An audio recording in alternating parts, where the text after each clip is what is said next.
Hello and welcome to Goddess Garden Book Chat. As our club meetings tend to dive deeper than a cover synopsis, it's time to extend beyond our library journeys and deep dives with a personal perspective that we were doing throughout last season. This month, GGBC offers a celebration of Sankofa principles as an extension of our cultural wealth compressed into 28 days in February. I thought this was such a unique idea, and I've been super excited about doing it. Sankofa teaches us that to move forward, we must look back and reclaim what has been lost. This principle is at the heart of this challenge as we explore a collection of books that reminds us of our histories, illuminate present struggles, and inspire our futures. Each of these 28 books has earned a place on this list through accolades, significance, or its sheer power of shift perspectives. And today we begin this journey with a timeless and thought-provoking classic, Black Skin, White Masks, by Frantz Fanon. Fanon's groundbreaking work is more than just a book. It's a deep psychological and sociological exploration of colonial racism, identity, and liberation. As the first of 28, it sets the tone for a season that will not only expand our library, but also challenge us to broaden our understanding of cultural narratives and the principles that shape our communities.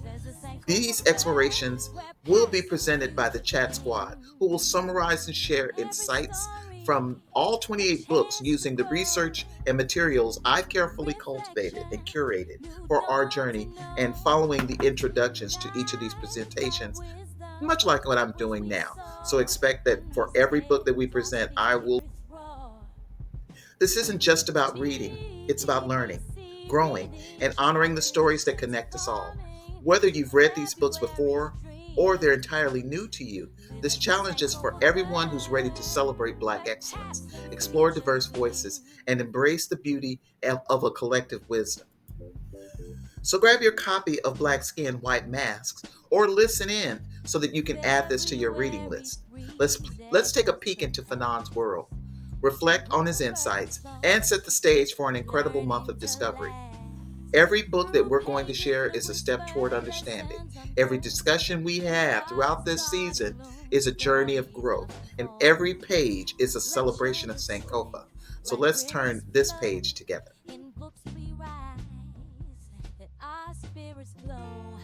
GGBC reading challenge transforming February's dreams. Live as a Sankofa bird, where past and future gleam.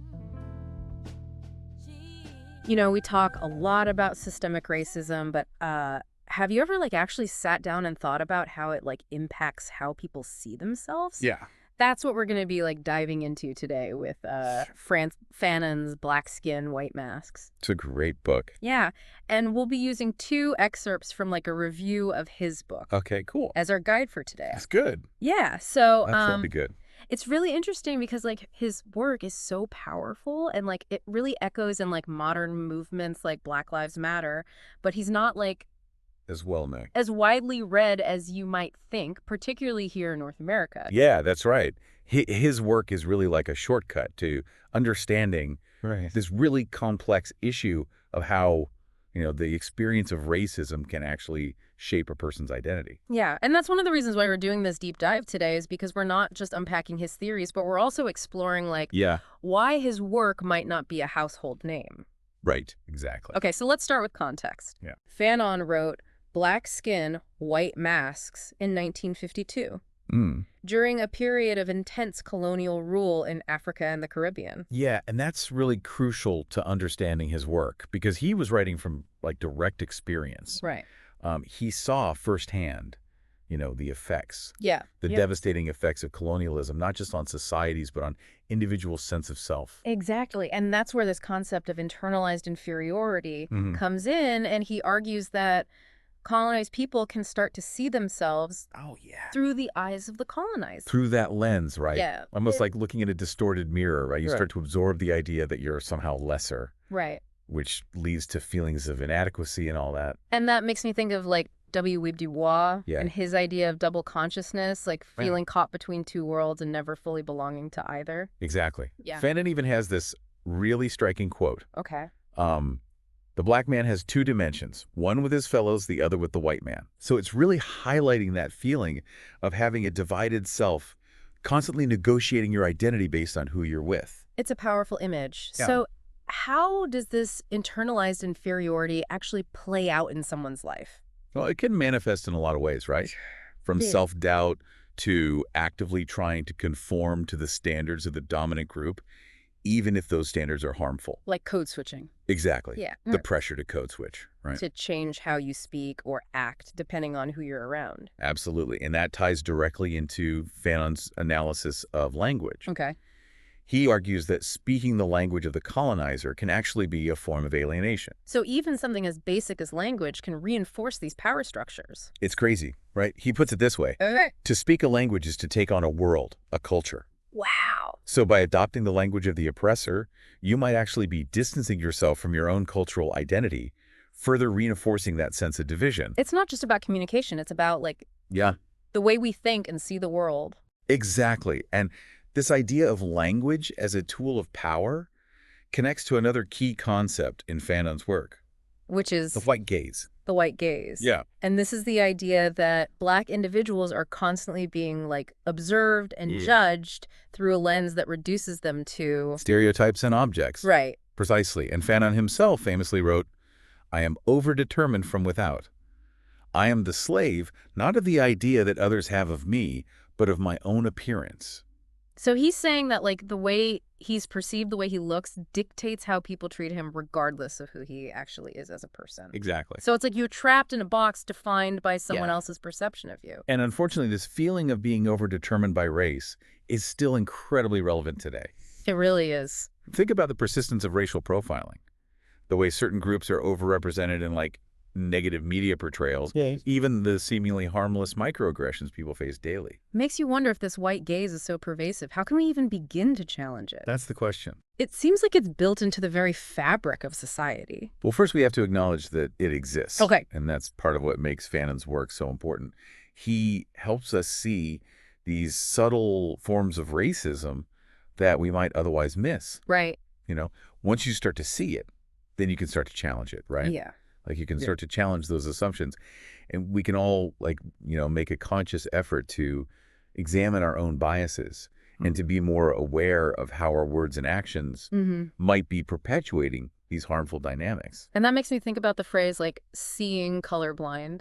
Right. Fanon would probably argue that that's not the solution. Yeah. Right? Because it's denying the very real lived experiences Right. of people of color. It's not about pretending race doesn't exist. Right. It's about acknowledging the role it plays in shaping our society Exactly. and then working to dismantle the systems that perpetuate inequality. So we're talking about systems. How does Fanon's work apply to what's happening today? I mean, we mentioned Black Lives Matter earlier. Are there other connections? Absolutely. His ideas really resonate with contemporary movements for social justice. Okay. Think about the push for more diverse representation in the media or the conversations around cultural appropriation. These are all rooted in the same ideas that Fanon was exploring decades ago. It's like he provided the vocabulary for understanding these issues even before they were as widely recognized. Yes, and his work also helps us understand why these conversations can be so challenging. Okay. Remember, he's talking about deeply ingrained systems of power. Right. Challenging those systems means disrupting the status quo, which can be really uncomfortable Yeah. for those who benefit from it. So it's not just about changing laws or policies. It's about a fundamental shift in how we understand the world and our place in it. Precisely. Now, one particularly challenging aspect of Fanon's work is how he explores the intersection of race colonialism and sexuality. Oh, yeah. I imagine that is a topic that could easily be Misinterpreted. taken out of context. Yeah, it is. It requires careful consideration. Fanon argues that in a colonial context, Okay. the desire for white women can become a symbol for Black men trying to overcome their perceived inferiority. So it's almost like seeking validation from the very group that's oppressing you. Yes. But it's crucial to understand that Fanon is not endorsing this dynamic. Right. He's dissecting it, showing how it's a product of the unequal power structures Right. inherent in colonialism.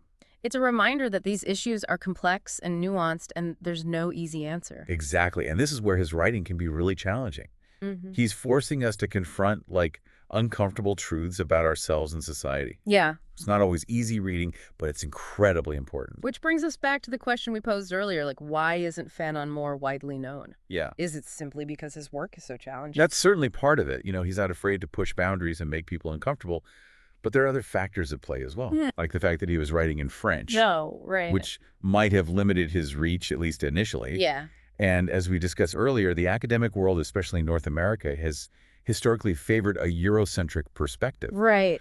Fanon's work directly challenges that perspective. Yeah. So it might have been seen as too radical or disruptive. It's like those in power often have a vested interest in maintaining the status quo, even if it's unjust. Precisely. And it's worth noting that Fanon was also a revolutionary figure advocating for the liberation of colonized people. Right. So his politics likely made him controversial in some circles, further contributing to his relative obscurity. It's like he was ahead of his time. Yeah. And society wasn't quite ready to grapple with, like, the depth and complexity of his ideas. Perhaps, but what's encouraging is that we're seeing a renewed interest in his work. Okay. Especially in light of recent movements for social justice.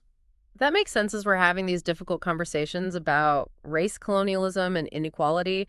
Fanon's insights become even more relevant. Absolutely. His work provides a framework for understanding these issues in a way that few others have been able to do. It's not just about identifying the problems. It's about understanding their root causes and then working to dismantle the systems that perpetuate them. Exactly. And that's where the real power of Fanon's work lies. Yeah. It's not just about analysis. It's about action. So we've talked a lot about the theoretical side of Fanon's work. Right. But what about the man himself? What was he like? Well, one thing that really stands out in his writing is the way he blends personal experience with rigorous intellectual analysis. So he's not just talking about abstract ideas. He's writing from a place of lived experience. Exactly. Having witnessed firsthand the dehumanizing effects of colonial rule. Exactly. And that personal dimension is what makes his work so powerful. Yeah. It's not just about theory. It's about the lived reality of racism and oppression. It gives his work a sense of urgency and authenticity. Absolutely. Yeah. And his personal story, his struggle against racism, and his dedication to fighting for liberation continues to resonate today, inspiring generations of activists and scholars. It's a reminder that even in the face of immense challenges, individuals can make a difference. Yeah. They can challenge the status quo and work towards a more just and equitable world. And that's ultimately what Fanon's work is all about. Yeah. It's a call to action, a reminder that we have the power to shape the future, even if it's just in small ways. So as we're wrapping up this deep dive into black skin, white masks, how can we take Fanon's ideas and apply them to our own lives? That's a great question. Oh. I think the first step is to be more aware of the ways in which colonialism's legacy still affects us today. Okay. Whether it's through the media, we consume the language we use, or the assumptions we make about others. It's about being willing to challenge our own biases and to be more critical of the systems that perpetuate inequality. Exactly. And it's also about being willing to have those difficult conversations even when they're uncomfortable, because that's how we start to dismantle the structures that keep us divided. So it's not just about reading Fanon, it's about applying his ideas to our daily lives, to the way we interact with the world around us. Precisely. And it's a lifelong process, but even small steps can make a difference.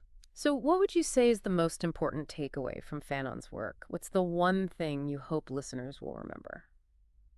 I think the key takeaway is that racism is not just about individual prejudice. Okay. It's about systems of power that are deeply embedded in our society. So it's not enough to just be nice or to avoid being explicitly racist. We have to actively work to dismantle the structures that perpetuate inequality. Exactly. And that means being willing to challenge the status quo, to speak out against injustice, and to work towards a more just and equitable world for everyone. And that's a challenge that each of us has to take on, both individually and collectively. Absolutely, because as Fanon himself said, we must find a new way of being, a new way of seeing, a new way of thinking. And that's what makes this deep dive so crucial. It's not just about understanding Fanon's ideas in an academic sense, but about applying them to our lives and our world today. Exactly. We've explored the historical context, the core concepts, and the lasting impact of Fanon's work. But now it's time to connect it all back to you, the listener. Right. What stood out to you the most? Yeah. What resonated with your own experiences? Because that's where the real learning happens, when we take these ideas and start to see the world through a different lens. Do you notice the white gaze operating in your life, in the media you consume, in the way people interact? And how about the idea of internalized inferiority? Have you ever caught yourself questioning your own worth or abilities because of societal messages about race or identity? Yeah, these are really tough questions, right? Yeah. But as we've seen, like Fanon's work encourages us to like really dig deep and grapple with these complexities. Hmm. It's about acknowledging that like colonialism's legacy is still shaping our lives even if we don't always realize it. Yeah, it's about looking beyond the surface and seeing how these systems of power continue to operate in subtle and often like invisible ways. And it's not just about outward actions, it's about like what's happening internally as well. Yeah, Like Fanon really challenges us to dismantle that white gaze within ourselves, to unlearn those harmful stereotypes and biases that we've absorbed from society. it's a continuous process of self-reflection and critical thinking. Yeah. We have to constantly be asking ourselves, where did this belief come from? Is it based on my own experiences or on something I've been taught? That reminds me of something I read recently about how, like, even well-intentioned efforts at inclusion can sometimes reinforce the power dynamics that Fanon describes. Oh, interesting. It's like we can't just slap a Band-Aid on the problem. We have to address the root causes. Yeah, that's a really insightful point. It's about being mindful of the language we use, the images we consume, the assumptions we make. We have to constantly be questioning our own perspectives and be open to challenging our own beliefs. Fanon often talked about the need for a new humanism, one that transcends the limitations of race and colonialism. I'm curious, like, what do you think that would look like in practice? That's a great question to ponder. I think it starts with recognizing the inherent worth and dignity of every individual, regardless of their background or identity. It's about creating a world where everyone has the opportunity to thrive and reach their full potential. And dismantling those systems of oppression that limit people's opportunities based on factors like race, gender, or socioeconomic status. It's a huge undertaking, but I think Fanon gives us a roadmap for how to start. He certainly does. And even though Fanon's work is rooted in a specific historical context, his ideas are timeless and universal. They speak to the human condition, to the desire for freedom, equality, and recognition. And that's why his work continues to resonate with people all over the world decades after it was first published. Absolutely. And hopefully it will continue to inspire generations to come because the fight for justice and equality is never truly over. Well, that brings us to the end of our deep dive into Black Skin, White Masks. Thank you so much for listening. It's been a pleasure. We hope you found this exploration of Fanon's ideas insightful and thought-provoking. Yeah, and remember, this is just the beginning. Keep questioning, keep learning, and keep the conversation going. And until next time, keep diving deep.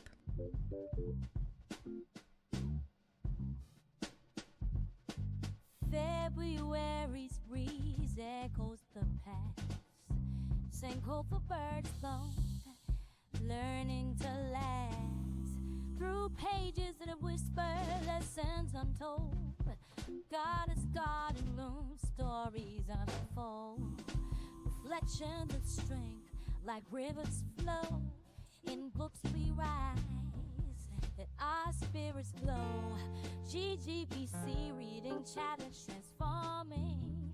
February's dreams live as a cycle for bird, where past and future gleam. Turn back the pages, history's light. February's renew, a soul flight. Books open doors, pathways to peace. Embrace the transformation, never